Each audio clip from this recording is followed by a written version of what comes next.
दोस्तों आज हम बात करने वाले हैं बसंत पंचमी की। बसंत पंचमी जो कि ज्ञान की देवी माँ सरस्वती जी का दिन होता है, इसलिए आज मैं आपको जो उपाय बताने वाली हूँ उससे आपको ज्ञान की प्राप्ति होगी, जिससे आपको हर क्षेत्र में सफलता मिलेगी। पढ़ने वाले बच्चे जो किसी एग्जाम की तैयारी कर रहे हैं और उसे क्लियर करना चाहते हैं, वो भी इस उपाय को कर सकते हैं। तो चलिए वीडियो शुरू करते हैं।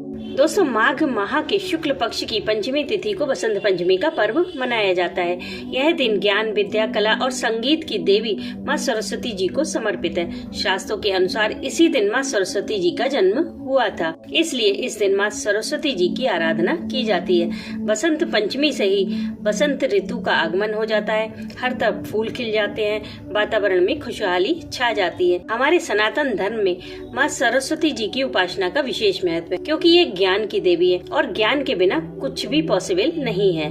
दोस्तों बसंत पंचमी के दिन माँ सरस्वती जी की पूजा करने से माँ लक्ष्मी और माँ काली दोनों का ही आशीर्वाद मिलता है, इसलिए इस मौके को हाथ से न जाने दें। सही समय में और सही मौके पर की गई पूजा बहुत फलदायी होती है। आइए जानते हैं इसकी पूजा विधि के बारे में। बसंत पंचमी वाले दिन सुबह सवेरे ब्रह्म मुहूर्त में उठें, पानी में गंगाजल व हल्दी मिलाकर स्नान करें, पीले स्वच्छ वस्त्र धारण करें या फिर सफेद वस्त्र धारण करें। उसके बाद सरस्वती पूजा का संकल्प लें। पूजा के मंदिर में माँ सरस्वती जी की मूर्ति या तस्वीर को स्थापित करें। माँ को गंगाजल से स्नान कराएं, फिर पीले वस्त्र धारण कराएं। पीले वस्त्र के अभाव में आप पीला कलावा भी ले सकते हैं। उसके बाद सर्वप्रथम गणपति जी का पूजन करें। उसके बाद पीले फूल, अक्षत, रोली, धूप, दीप, गंध आदि से माँ सरस्वती देवी की पूजा करें। माँ को गेंदे के फूल बहुत प्रिय हैं, आप गेंदे का फूल जरूर समर्पित करें। माँ को पीले रंग की मिठाई का भोग लगाएं। उसके बाद सरस्वती वंदना, सरस्वती चालीसा या सरस्वती मंत्र का जाप कर सकते हैं। आखिर में एक छोटे से हवन कुंड में हवन करें। ओम श्री सरस्वती नमः स्वाहा यह मंत्र बोलते हुए आप 108 आहुतियां दें। अंत में माँ सरस्वती जी की आरती करें। दोस्तों इस बार बसंत पंचमी पर 4 शुभ योग बन रहे हैं। इन शुभ योग में देवी सरस्वती जी की आराधना व पूजा करने से भक्तों की सभी मनोकामनाएं पूर्ण होती हैं। पहला योग है शिव योग। यह योग 26 जनवरी सुबह 3:10 से लेकर दोपहर 3:29 तक रहेगा। इसमें ध्यान और पूजा का विशेष महत्व है। अगर आप माँ सरस्वती जी की भक्ति प्राप्त करना चाहते हैं तो आप इसी समय में पूजा करें। दूसरा योग है सिद्ध योग। शिव योग की समाप्ति के बाद सिद्ध योग शुरू हो जाएगा, जो पूरी रात्रि रहेगा। सिद्ध योग को बेहद शुभ माना गया है। कार्य सिद्धि के लिए यह अति उत्तम है।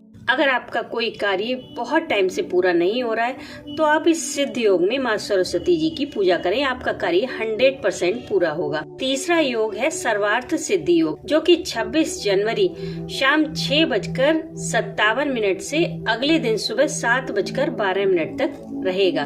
इस योग में किए गए सभी कार्य सफल और संपन्न होते हैं। ये भी बहुत शुभ योग है। आप चाहें तो अपने किसी भी कार्य की सफलता के लिए आप इस योग में पूजा अर्चना कर सकते हैं। चौथा योग है रवि योग, जो कि 26 जनवरी शाम 6:57 से अगले दिन 7:12 तक रहेगा। इस योग में किए गए सभी कार्यों में सूर्य देव की कृपा से अमंगल दूर होते हैं और शुभता की प्राप्ति होती है। यहाँ पर मैं आपको बता दूं कि सर्वार्थ सिद्धि योग और रवि योग इन दोनों का समय एक ही है। आप ज्यादातर मैं आपको सजेस्ट करना चाहूंगी कि अगर आप किसी कामना की पूर्ति के लिए माँ सरस्वती जी की आराधना कर रहे हैं तो आप इसी योग में आराधना करें, यानी कि शाम 6:57 से सुबह 7:12 तक। इसी समय में आप पूजा करें। लगभग 7 बजे से लेकर 7:30 बजे तक आप अपनी पूजा कंप्लीट कर लें। इस योग में की गई पूजा बहुत फलदायी होती है। आइए अब जानते हैं बसंत पंचमी पर किए जाने वाले उपाय के बारे में। इस दिन घर में सुख, शांति और मंगल के लिए आपको मैं एक उपाय बताने वाली हूँ। उससे आपके सभी बिगड़े कार्य बनेंगे, आपको अपने कार्यों में सफलता मिलेगी और घर में अमंगल दूर होकर शुभता आएगी। मान लीजिए अगर आपके घर में कोई भी मंगल कार्य नहीं हो रहा है, जैसे किसी की शादियां रुकी हुई हैं, शादी नहीं हो रही है या कुछ और मंगल कार्य नहीं हो रहे हैं, तो आप इस उपाय को जब कर लेंगे तो आपके घर से अमंगल दूर हो जाएगा और आपके सभी कार्य संपन्न होने लगेंगे। इसके लिए आप साफ स्वच्छ होकर माँ सरस्वती जी की मूर्ति के सामने बैठ जाएं, एक दीपक जला लें, माँ का हल्दी और चंदन से पूजन करें, पीले पुष्प समर्पित करें। उसके बाद ओम श्री सरस्वती नमः इस मंत्र का 1 माला जाप करें। उसके बाद आप दुर्गा सप्तशती में से कीलकम का 5 बार पाठ करें। उसके बाद फिर से आप ओम श्री सरस्वती नमः का 1 माला जाप करें। दोस्तों, बहुत कम लोग जानते हैं कि इस पाठ से माँ सरस्वती जी को बहुत प्रसन्नता होती है। कीलकम का पाठ, दुर्गा सप्तशती में से कीलकम का पाठ माँ सरस्वती जी को ही समर्पित है और बहुत ज्यादा फलदायी है। इसका पाठ करने के बाद आप चमत्कारी लाभ अपने जीवन में देखेंगे। इसके 5 पाठ करने से आपकी सभी मनोकामनाएं पूर्ण होंगी। लेकिन दोस्तों, आप एक चीज का जरूर ध्यान रखें कि मंत्र जाप आप स्फटिक की माला से करें। अगर ये माला आपके पास नहीं है तो आप मंत्र जाप कर माला से करें, यानी कि हाथों की उंगलियों पर गिनकर जाप करें, लेकिन कोई दूसरी माला यूज ना करें। अब ये उपाय आपको कब करना है? इस उपाय को आप 26 तारीख यानी कि बसंत पंचमी वाले दिन शाम को ठीक 7:15 बजे शुरू करें, क्योंकि इस समय सर्वार्थ सिद्धि योग और रवि योग दोनों होंगे। इससे आपको भगवान सूर्य की भी कृपा मिलेगी और आपकी कामना जल्द पूरी होगी।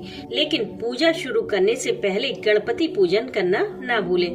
दोस्तों, अगर आप विधि विधान से पूजा करते हैं तो माँ से आपको कुछ भी मांगने की जरूरत नहीं पड़ती। आपकी सभी इच्छाएं अपने आप पूरी हो जाती हैं। बस पूजा के बाद भगवान से आपको जो कुछ भी मिला है उसके लिए उन्हें धन्यवाद जरूर दें। परमात्मा पर अपना विश्वास बनाए रखें। मैं मिलती हूँ आपसे नेक्स्ट वीडियो में। तब तक के लिए राधे राधे।